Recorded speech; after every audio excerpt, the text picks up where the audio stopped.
Before saying anything else, let me get this straight. I am not a Pokemon fan, okay? I have, however, played the game, found it okay, watched the anime, found it enjoyable. Not that I have anything against it, it's just one of those things where I'm like, yeah, it's there, it exists, and I'm just pretty much lukewarm. That said, I have not fooled with the entire Pokemon Go thing yet. And the reason for it is, well, I kind of live out in the middle of nowhere. So, wide open country, probably not a lot to go on. Maybe it will, maybe it won't, but the point is, I'm just not in a hurry, so I'm not really concerned one way or the other. So, the point I'm getting to is that because I'm not a fan of it, I can still, however, realize that, yeah, this here can be an enjoyable hobby. You're basically getting outside, getting some energy, getting some sun, and of course, you do go and socialize a little bit because you go and put a bunch of people doing the same activity, and socializing is just one of those things that happens. Small chit-chat, whatever. However, while socializing is a positive aspect for video game players and that it gets them out of their house and everything, it seems this isn't a good thing for all people. In this case, I will go ahead and read this one woman, Robin Venter, and one such experience she went and had while playing the game. "Oh man, did you get that Eevee?" I jump, my attention buried so deep in the events of my phone I had no idea there was a man standing next to me in real life. "You're in Pokemon Go, right?" he asks. I nod, suitably embarrassed for a 27-year-old woman who definitely has better things to do than wandering the streets throwing fictional Pokeballs at made-up creatures. "There was an Eevee here, and now it's gone. Did you catch it?" "No," I say, face now deliberately glued to the screen as I attempt to sidle away in an unsettled fashion. He follows me. "It's okay, don't worry about it. I don't mind if you did," he says, correctly registering the discomfort in my facial expression, but failing to understand they are non-Pokemon related reasons why a lone woman might not want to talk to a strange man on the street.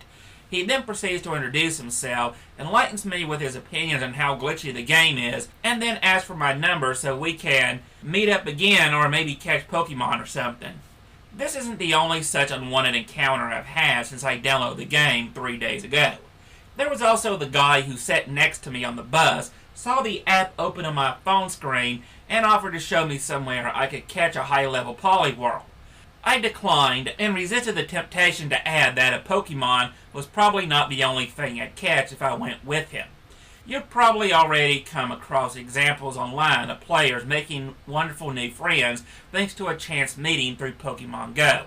The pictures that have surfaced so far usually feature a diverse group of beaming people seemingly having the time of their lives, irrespective of gender, age, or race, or actually having anything else in common. Call me narrow-minded, but my encounters over the last few days have been much less desirable. Maybe I give off friendly, approachable vibes despite my best efforts, but it seems Pokemon Go is the fun talking point I don't need or want. I begged my boyfriend to sign up so he could wander around with me, acting as a makeshift weirdo shield, but despite my best efforts, he thought it was odd that an adult would want to play such a game. In fact, I'd go as far as saying the risk of actually coming across other players is the number one thing putting me off the game. What happened to the good old days when gamers stayed firmly indoors with no need to venture outside and nerds feared social interaction? If only there were such a thing as Pokemon Go away. Okay now, this here sounds like quite an interesting person, doesn't it?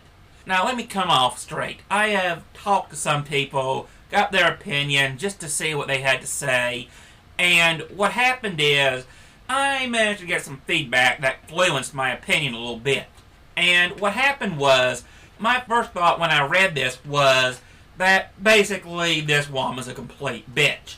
She actually believes that it's a terrible thing when other people come up and talk to her on the street. Now, personally, my way of looking at it is small talk happens, okay? If someone comes up and talks to you, and they're just trying to be sociable, polite, and basically just strike up a conversation, with someone they never met before and probably won't see again anytime soon, well, my way of looking at that is, well, such things happen. I mean, it is normal for people who want to socially interact with other human beings. And to go and sit and say, well, I shouldn't have to go and associate with other people. So basically, yeah, the woman is someone I don't ever want to talk to. Mostly because she sounds like a very, very self-centered person who believes that she is the world. If she's actually inconvenienced, oh no, how terrible. Someone dared talk to me! Seriously, get over yourself. And I'll tell you why I came up with that. The reason for it may be that, well, I tend to go and be a bit biased. Because keep in mind, I usually fool with feminism, social justice warriors, etc., etc., etc. And from my perspective, I just figured, well, you know what? The woman was probably just one of these lunatic feminists who believes that wolf whistling is actually a form of harassment, as is people saying have a nice day and complimenting you on just how you look. Yeah, apparently feminist street harassment doesn't mean the same thing as real world street harassment. Who knew? But the point of it is, this is the background that's in my head. So when I go and say this, keep in mind I do go and have a bit of a harsh opinion because this sounds like something one of these fruitcakes would come up with. The entire, oh no, I'm a woman and I am forced to associate with men! I'm a victim! Also, something fun to think about. The people that approached her, well, okay, here's my question. The people that approached her, I am not sure if they are casual gamers or Pokemon enthusiasts. I really don't know. It could be either one. However, no matter which one it is, the entire idea may be that the people she's smarting off to might just be socially inept and this is their attempt at socializing. In other words, they don't have a lot of experience talking to other people, so that's probably why they came off as quote-unquote creepy. Also, keep in mind, if you're a guy and you look a certain way, I don't want to go and resort to stereotypes, but let's just say that you're not in the best of shape, okay? You got a bit of a pudge on you, you got a 5 o'clock shadow, whatever. Yeah, women are going to look at you and they're going to make snap judgments. And you can sit and say, this is a horrible, terrible thing, but come on now, we all make judgments based on appearance. It's kind of like how when a man looks at some kind of fat, overweight sea cow, his first response is going to go and be, ew. So, yeah, we can go and say, it's shallow, but come on. We all make snap judgments based on appearance. So basically, for me to sit here and say that, well, what this woman's doing by making judgments on people's appearance would be a little bit hypocritical. So while I'm not going to go and condone what she did, I am going to still say it is understandable to a degree. However, there is one comment that just really, really stuck in my craw. It's where she went and said, what happened to the good old days when gamers stayed firmly indoors with no need to venture outside and nerds feared social interaction? Alright, I gotta go and say something about this. If you're not into nerds, that's okay. After all, I'm not into complete cunts who need a foot shoved so far up their backside that their breath smells like sheep polish. And what I'm getting at is, when I say this, is, look, just because you're not into nerds, that doesn't mean you have a right to say these people shouldn't be out around quote-unquote normal people. Okay, you're scared of nerds because they're geeky and you don't get it and otherness scares you so bad and, well, okay, but here's the thing you gotta keep in mind. These people have a right to be outside. You, however, do not have a right to get to decide who it is that goes outside. Alright? You don't have a right to decide on who interacts with you in everyday life. And to go and keep people from quote mining me, what I mean by that is, yes, you do have a way to go and say, look, you're creeping me out, please stop. You do have a right to say that. But to go and say, nobody at all, that I shouldn't have to put up with people at all, and you're in a public space. And I'm just kind of sitting here like, look, if you don't want to deal with people, maybe you shouldn't be out in the public space yourself. Maybe what you should do is go indoors, lock yourself up, and not go outside because, heaven forbid, someone might actually think you're a decent human being and want to talk to you. How about that?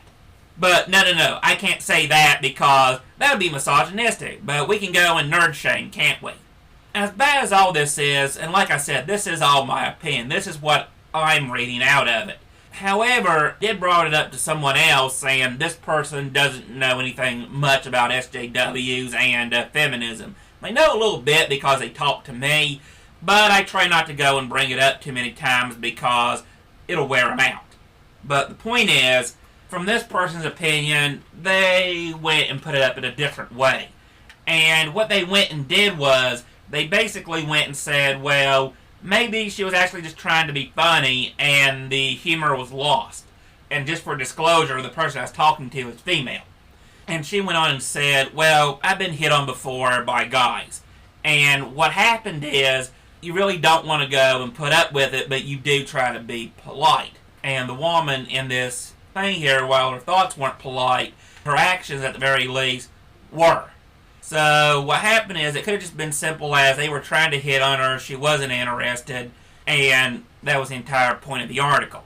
And I'm just kind of like, well, yeah, I see where you're coming from, but I just really don't buy into it. But here's my question. If somebody was trying to go and just hit on you, and you didn't approve of it, then why did you write a 1,000-word article complaining about it? Because when you do that, people are going to sit there and be like, well, this here clearly has to be more about the incident because this article, of course, is called Pokemon Go is not a chat-up invitation.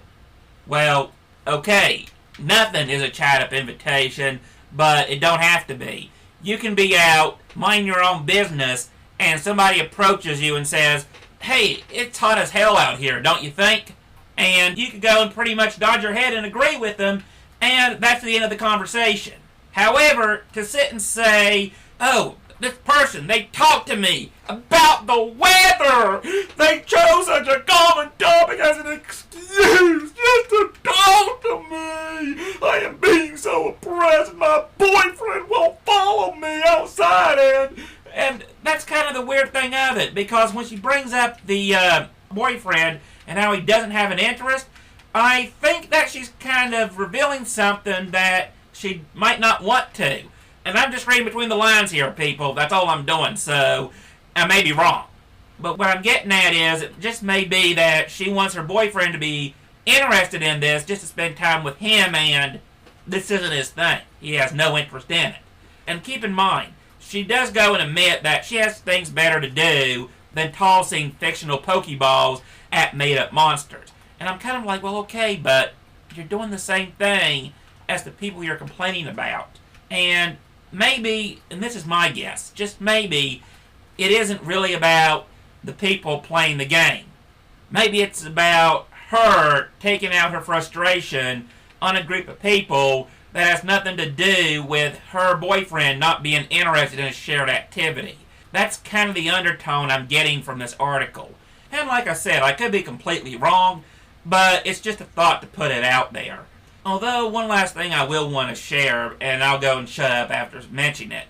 After she went ahead and complaining about being talked to by someone she don't know, she then went on to complain about people she didn't know sending her messages to her email account involving this article. And I'm like, well, this is kind of weird.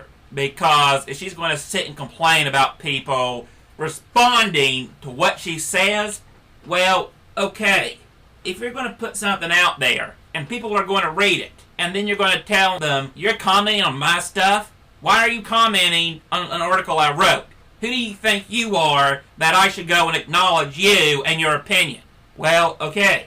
As I said before, I do have my biases, but I am starting to think that this woman really needs to go and relax, big time, and just realize that she isn't the center of the world. She needs to go and relax and, I don't know, maybe not be such a terrible person.